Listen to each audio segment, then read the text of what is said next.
Combien de temps faut-il conserver tous les documents et justificatifs quand on fait de la location meublée? C'est ce qu'on va voir dans cette vidéo. Je vais vous donner les textes de loi, les sources et on va voir à quel type de documents ça s'applique. On parle de tous les justificatifs, que ce soit les déclarations d'impôts, les factures, les quittances, les documents qui justifient l'amortissement, etc., etc.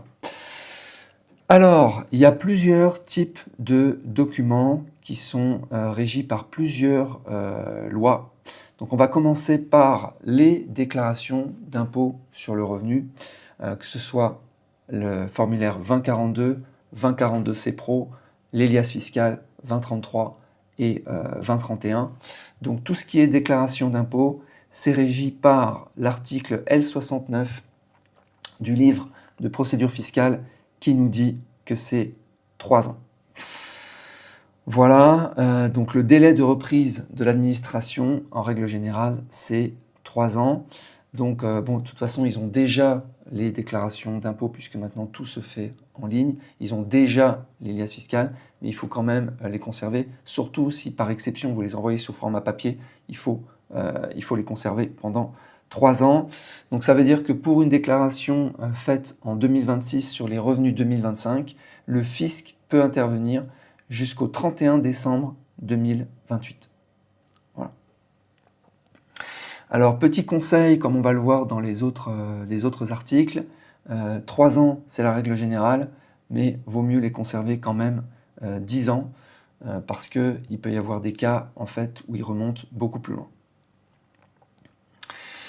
Alors, deuxième élément, c'est les pièces comptables et les factures. Donc là, ça va être pour tous ceux qui sont au régime réel, donc LMNP régime réel, LMP régime réel, SCI à l'IS, forcément régime réel.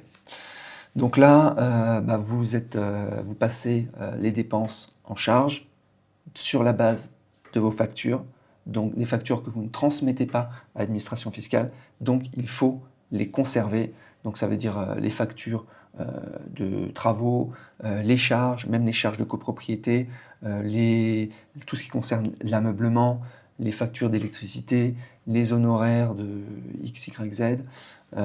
Donc là, on bascule en fait dans le droit commercial, et donc c'est l'article L123-22 qui est ici, et là, la durée de conservation est de 10 ans.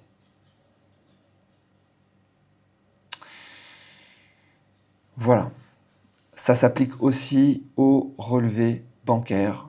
Donc gardez, surtout si vous êtes en LMNP, LMP, que vous encaissez, que tout sur votre compte perso, gardez 10 ans d'historique de vos relevés bancaires. Ça veut dire que chaque année, vous faites un extrait du compte bancaire et vous le conservez bien pendant au moins 10 ans. Voilà. Ensuite, on continue avec les documents qui sont relatifs au locataire.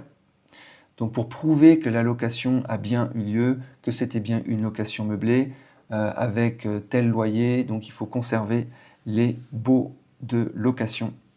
Et les états des lieux, ils sont à conserver pendant toute la durée de la location. Voilà, et les conserver pendant 3 ans après le départ du locataire. Voilà, après 3 ans, on a un délai de prescription. Gardez aussi les quittances de loyer pendant 3 ans.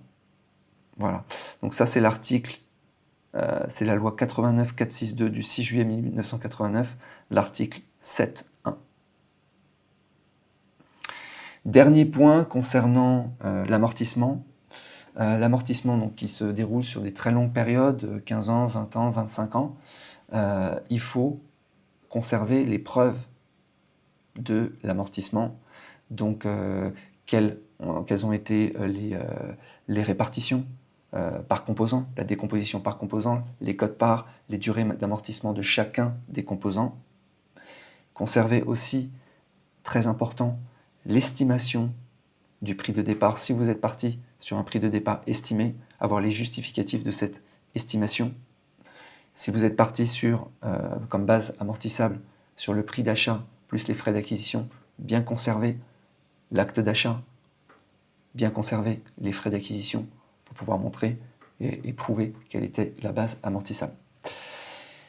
Voilà, je vous rappelle que vous pouvez faire votre comptabilité vous-même concernant les locations meublées déclarées au régime réel, que ce soit en LMNP, en LMP ou en SCI à l'IS. Vous n'avez pas besoin de comptable pour le faire. Vous n'avez pas besoin de comptable pour conserver d'ailleurs tous vos documents et remplir tous vos formulaires. Vous pouvez apprendre à le faire grâce à topdéclaration.com. Donc il y a une formation en ligne, c'est sans abonnement.